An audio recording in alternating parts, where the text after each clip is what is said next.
हाँ भाई, क्या हाल चाल। अस्सलाम वालेकुम। मेरा नाम अली है और बॉक्स पैक फ़ोन 35,000 रुपये से लेके 70,000 रुपये की रेंज के अंदर कौन से इस सिनेरियो में बाय करना चाहिए। वैसे तो ये वीडियो काफ़ी ज़्यादा एक्साइटमेंट में बनने वाली थी, लेकिन भाई अनफॉर्चुनेट सर्कमटेंसेस बहुत तेज़ी से चेंज हो रहे हैं।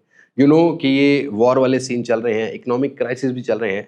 मार्केट का ये भी नहीं पता कहाँ जाता है कहाँ नहीं, क्या इंपोर्ट्स के अंदर प्रॉब्लम तो नहीं आएगी। लेकिन ये ऐसे फ़ोन हैं जो कि अगले 1 डेढ़ महीना या अगर आप ईद उल अज़हा तक बाय करना चाहते हो तो डेफिनेटली कंसीडर कर सकते हो। बहुत सारे फ़ोन्स पे प्राइस कट भी लग चुका है और बहुत सारे फ़ोन्स नए भी लॉन्च हुए हैं जिनमें कुछ नए फीचर्स हैं, खासकर एआई को लेके।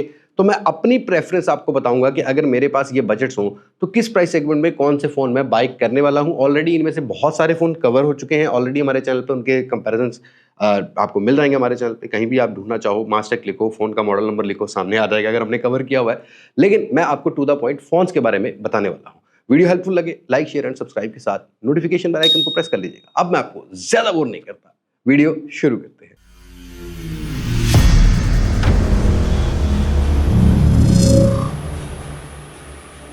दोस्तों 35 से 40,000 रुपए की रेंज के अंदर एक फोन के ऊपर प्राइस कट भी लग गया है ऑलरेडी। ये फोन्स ही हमारी पिछली लिस्ट में भी थे, तो ये एडिशन में ये थोड़ा सा यही है कि प्राइस डिफरेंस ही मिला है।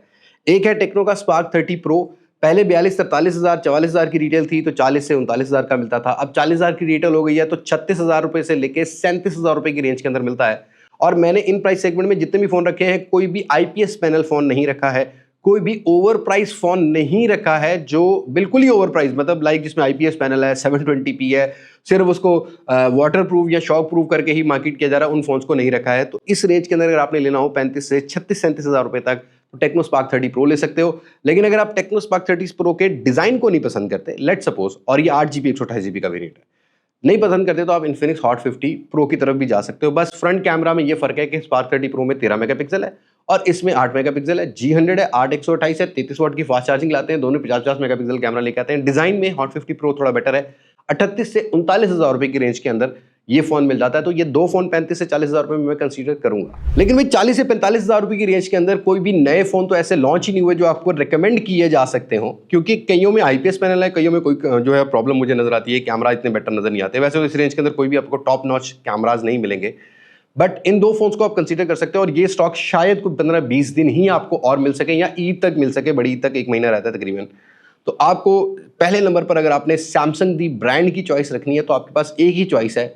ऑलवेज ऑन डिस्प्ले नहीं मिलेगा, बट A15 को आप 8GB 256GB G99 वाले हार्डवेयर के साथ नॉच बियर करनी पड़ेगी, बेजल्स बियर करने पड़ जाएंगे, 90 हर्ट्ज रिफ्रेश रेट बियर करना पड़ेगा, साइड फिंगरप्रिंट माउंटेड बियर करना पड़ेगा, बट सिर्फ अपडेट्स के लिए 3-4 साल की मजीद अपडेट्स मिल जाएंगी।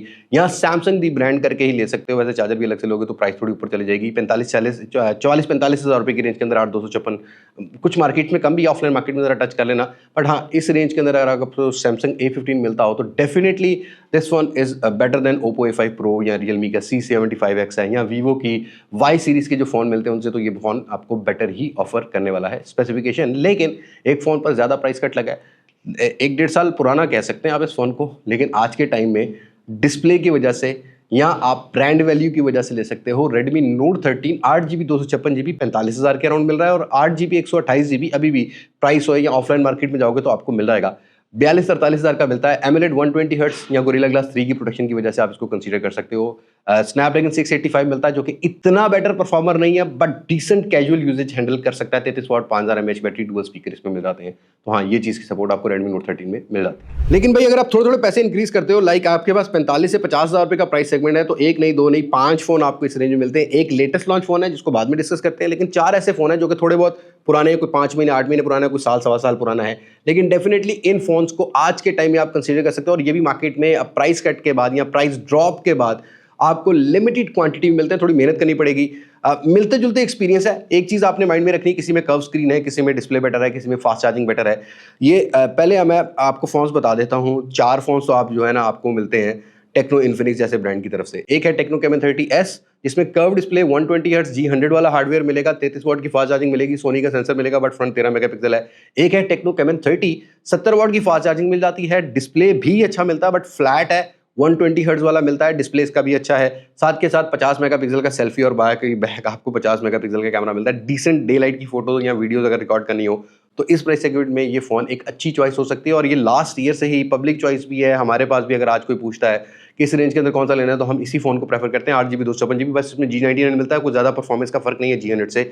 लेकिन उसके साथ साथ ये इन्फिनिक्स नोट 40 भी आपको मिल जाता है। नोट 40 के अंदर आपको एडवांटेज ये मिलेगा कि भाई इन्फिनिक्स की चॉइस मिल जाती है, और साथ के साथ यहाँ पर आपको G99 अल्टीमेट मिलता है, 108 मेगापिक्सल का रियर कैमरा मिलता है, 32 मेगापिक्सल की सेल्फी, और 20 वाट की ये वायरलेस चार्जिंग भी सपोर्ट करता है, और 45 वाट की वायर चार्जिंग सपोर्ट करता है। हेलो लाइट आपको वो भी मिल जाती है। मतलब ठीक है, डेफिनेटली ये 3 फोन तो आप जो है ना वो इस रेंज के अंदर कंसीडर कर सकते हो। और एक सैमसंग का A16 है, कोई 5-6-7 माह पुराना फोन है, ज्यादा बड़ा अपग्रेड नहीं है A15 से, बस अपडेट्स ज्यादा मिल जाएंगी। दूसरा ये कि आपको थोड़ा साइज स्क्रीन का बड़ा मिलेगा, उसके अलावा कोई डिफरेंस नहीं है। तो हाँ, सैमसंग का अगर आपकी प्रायोरिटी ऑलवेज ऑन डिस्प्लेस में भी नहीं है, ये भी याद रखिएगा, इन डिस्प्ले नहीं है, बजल बड़े हैं, नॉच है, लेकिन इस फोन को भी आप कंसीडर कर सकते हो। तो ये 4 ऐसे फोन हैं जो कि ऑलरेडी काफी पुराने हो चुके हैं, लेकिन स्टिल मार्केट में स्टॉक मिलता है, प्राइस ड्रॉप हो चुकी है, तो अच्छे रेट पे मिल रहे हैं। तो डेफिनेटली आपकी प्रायोरिटी होनी चाहिए ना। अब आप IPS पैनल 720 वाले फोन तो नहीं लोगे ना। इवन अगर आप Y100 जैसे फोन भी लेते हो तो उनके अंदर आपको इनसे अच्छे कैमराज नहीं मिलने वाले, तो इसके अंदर आपको कैमराज भी अच्छे मिल जाते हैं इन फोन के अंदर। लेकिन एक लेटेस्ट लॉन्च फोन है Redmi Note 14, 8/256 50,000 के राउंड, 8/128 40-47,000 के रेंज में मिल रहा है। देखो, इसमें Redmi Note 13 से तो काफी ज्यादा इंप्रूवमेंट है, इसके बारे में मैं बात कर चुका हूं, क्योंकि यहाँ पर आपको G99 अल्ट्रा वाला हार्डवेयर मिल जाता है। दूसरा, इसकी पोस्ट प्रोसेसिंग बेटर कर दी है, 60 FPS वीडियो डाल दी है इसके अंदर, साथ के साथ आपको थोड़ी ड्यूरेबिलिटी अच्छी मिल जाती है। तो लेटेस्ट लॉन्च और कुछ AI फीचर्स भी मिलते हैं। ये वाहिद फोन है इस प्राइस सेगमेंट में, बाकियों में अपडेट के बाद आ जाए तो आ जाए, बाकियों में 1-1 2-2 साल की अपडेट मिलेगी, इसमें आपको जरा 3 साल की अपडेट मिल जाती है। तो डेफिनेटली इस फोन को भी आप कंसीडर कर सकते हो। ये एक लेटेस्टली लॉन्च फोन है, तो प्रायोरिटी अगर लेटेस्ट लॉन्च फोन की हो तो Redmi Note 14 भी आप कंसीडर कर सकते हो। अब भाई 50 से 60,000 रुपए की रेंज के अंदर अनफॉर्चुनेट मामला बहुत ही गड़बड़ है, क्योंकि मेरे हिसाब में ये जो 45 से 50,000 के रेंज के मैंने फोन बताया ना, ये दी मोस्ट मतलब ये कह सकते हैं कि वैल्यूएबल फोन होंगे इस टाइम अगर मार्केट सिनेरियो को हम लोग देखते हैं। क्योंकि नए लॉन्च होने वाले फोन्स हमारी उम्मीदों से 5-10 हज़ार रुपये ऊपर ही लॉन्च हो रहे हैं। तो इस प्राइस सेगमेंट में अगर मेरे पास इतना प्राइस सेगमेंट हो तो मैं शायद एक ही फोन की तरफ जाऊं। अब ये नहीं कि टेक्नो को मैं क्यों प्रेफर कर रहा हूं, बट मेरे लिए और कोई चॉइस बनती नहीं है भाई इस रेंज के अंदर। इससे ऊपर चला जाऊं तो और चॉइस है, जिसके आगे चल के बात करते हैं। टेक्नो Camon 40 के वैसे रिटेल प्राइस 60,000 है, ऑफलाइन मार्केट या ऑनलाइन मार्केट में डिस्काउंट देखो तो 55-56 हज़ार मिलता है। मुझे लगता है इससे भी नीचे आ जाएगा, इंशाल्लाह जल्दी आ जाएगा। ना भी आए तो 55,000 रुपया 55-56 हज़ार रुपए की रेंज के अंदर एक ही फोन टेक्नो Camon 40। डिस्प्ले देखो सिमिलर है Camon 30 वाला, लेकिन इंप्रूवमेंट क्या है, एक तो डिजाइन में, दूसरा कैमरा में सोनी लाइट 700C डाल दिया, रियर कैमरा में ऑप्टिकल इमेज स्टेबलाइजेशन है, अल्ट्रा वाइड सेंसर मिलता है। ये चीज़ों की इंप्रूवमेंट है। डाउनग्रेड ये है कि चार्जिंग थोड़ी स्लो हो गई है, 45 वाट हो गई है, जहाँ पर टेक्नो Camon 30 में 70 वाट की थी। बट डेफिनेटली आज के टाइम में एक लेटेस्ट लॉन्च, दूसरा AI फीचर है, साथ के साथ वो असिस्टेंट बटन मिल जाता है भाई, आपको अलग ही मिलती है, डीप सी की इंटीग्रेशन मिल जाती है। तो हाँ, डेफिनेटली कुछ फीचर्स की वजह से ये महंगा हुआ है, बट मैंने तब भी ये ओपिनियन दिया था कि 55,000 की रिटेल होती है और 50-52 हज़ार रुपये का जो ये फ़ोन अगर मिल रहा होता है डिस्काउंट के साथ तो टॉप नॉच प्रायोरिटी हो सकती थी। बट आज के टाइम में आपको 3-4 हज़ार रुपये एक्स्ट्रा पे करना पड़ेगा और नए फ़ोन पे ज़्यादा डिस्काउंट भी नहीं मिलता, तो ये चीज़ देख लेनी है। लेकिन आप में से बहुत सारे लोग कहेंगे यार आपने इन्फिनिक्स हॉट 50 प्रो प्लस क्यों नहीं रिकमेंड किया। उसकी वजह यह कि मैं अगर वही फोन लेना तो वो चंगा नहीं कि मैं 40-42 हज़ार रुपये चाहे चलता, हाँ जी, उस तरह की दिखने वाला शेप वाला फोन आई चलता S25 अल्ट्रा वाला। लेकिन मेरे हिसाब से हॉट 50 प्रो प्लस की अगर एक्चुअल प्राइस मानते हैं ना तो 45-40 हज़ार का होता तो शायद मैं रेकमेंड करता, लेकिन मुझे उससे बेहतर टेक्नो Camon 30S लगता है, दैट्स वाई मैंने उस फोन को नहीं डाला है। लेकिन मोस्ट इंपॉर्टेंटली 60 से 70 हज़ार रुपये की रेंज के अंदर सबसे ज़्यादा कन्फ्यूजन है, और इसमें मैं आपको एक फ़ोन ऐसा रिकमेंड करने वाला हूँ जिसकी प्राइस कट लग गई है, कैरेफोर पे जाओ वहाँ सेल में मिल रहा है, ऑफलाइन मार्केट में भी डिस्काउंट मिल रहा है, 5G हार्डवेयर है और ओप्पो का ही फ़ोन है। लो जी, फाइनली ओप्पो आ गया था डीएलएसएच, ओप्पो Reno 12F 5G।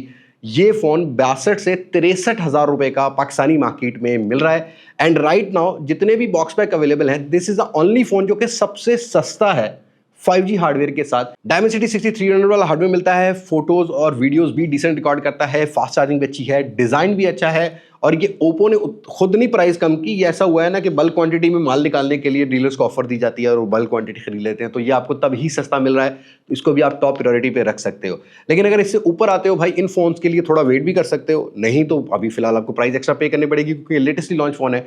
अगर आप बिल्कुल लेटेस्ट फोन लेना चाहते हो, 4G के साथ कॉम्प्रोमाइज आपका होगा, हार्डवेयर आपको वही 45-40 हज़ार वाले ही इस रेंज में मिलेंगे।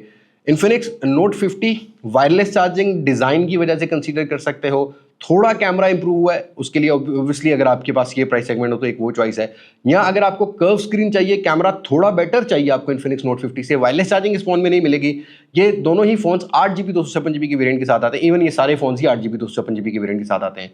तो डेफिनेटली आप टेक्नो 40 प्रो की तरफ भी जा सकते हो। तो ये तीन ऐसी चॉइसेस हैं जो कि आप आज के टाइम में अगर लेने जाते हो ना, तो मेरे हिसाब से आपको यही ले लेने चाहिए।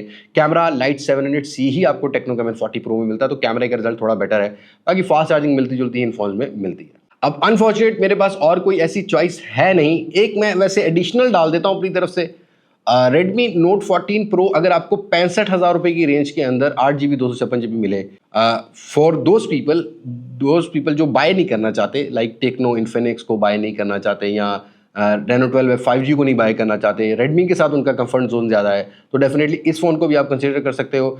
इस रेंज के अंदर पहले रियलमी का 12 प्लस भी आता रहा है, वो डिसकंटिन्यू हो गया, वो नहीं मिल रहा। तो आने वाले टाइम में फिलहाल इस प्राइस सेगमेंट में कोई एग्रेशन वाली डिवाइस नहीं आ रही। लेकिन अभी मैंने नथिंग फ़ोन को भी एक्सपीरियंस करना है, जो CMA फ़ोन हुआ है लॉन्च। Vivo V50 Lite हो गया, जैसा कि सैमसंग का A26 हो गया, ये थोड़े महंगे ही हैं फिलहाल। वैसे A25 भी आता है इस प्राइस सेगमेंट में, लेकिन मैं कहता हूँ कि A25 से बेटर तो आपको टेक्नो वाले फ़ोन या इन्फिनिक्स वाले फ़ोन जो है ना, वो स्पेसिफिकेशन ऑफर करते हैं। एटलीस्ट चार्जर है डब्बे में, फास्ट चार्जिंग है, ओप्पो में कर देते हैं। तो सैमसंग को अपने प्राइस सेगमेंट सोच समझ के रखने चाहिए। ऑल्दो जो सैमसंग का A26 है उसका मुझे एक्सपीरियंस तो बेटर है, लेकिन मेरे हिसाब से अभी भी वो 70-72 हज़ार का होता, तो मैं डेफिनेटली शायद कहीं ना कहीं विद नॉच डिस्प्ले कॉम्प्रोमाइज़ के साथ प्रेफर जरूर कर रहा था। बट हाँ, अभी मुझे उसको एक्सपीरियंस करने दो। नेक्स्ट कंपैरिजन में ज़रूर बताऊंगा कि आइदर वो किन किन फ़ोन्स को compete करता है, किन किन फ़ोन्स को नहीं।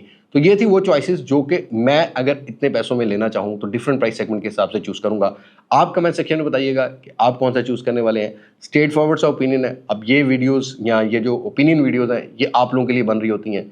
सानू एप्रीशिएट करने वास्ते कमेंट ते लाइक ते सब्सक्राइब आ तीन चीज़ां तुहाडे कोलों चाहीदियां। बाकी काम असीं अपना पांदे रहांगे। मैनूं दिओ इजाज़त। मैं इलियास मस्टक से पाकिस्तान पाइंदाबाद। अल्लाह हाफिज़।